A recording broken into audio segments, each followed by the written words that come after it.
İkisi birbirine benzer terimler olsa da aslında farklı özellikler içermektedir.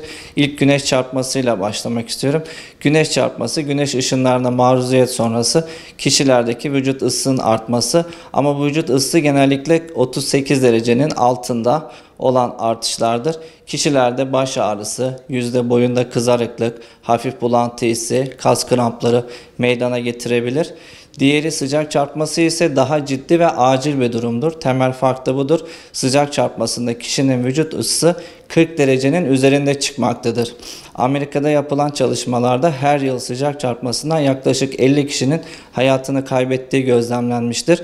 Sıcak çarpması doğrudan uzun süre güneş ışığına maruziyet kalmasıyla oluşabildiği gibi kapalı ortamlarda da, yoğun egzersizde, nemli ortamlarda terlemenin azalmasıyla da meydana gelebilir. Sıcak çarpmasında genellikle bilinç bulanıklığı, koma dediğimiz durumlar ortaya çıkabilir.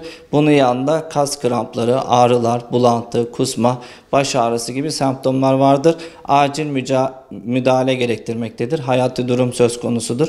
Hastayı hemen serin bir ortama, havadar bir ortama almamız gerekmektedir. Soğuk uygulama yapmalıyız. Özellikle alın bölgesine, boyun bölgesine, göğüs bölgesine soğuk uygulama yapabiliriz. Islak battaniye ile vücudunu sarabilmekteyiz.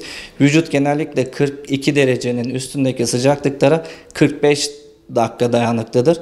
Bunun üstündeki sıcaklıklarda ise maksimum 8 saate kadar dayanıklık olsa da kişiden kişiye değişmektedir.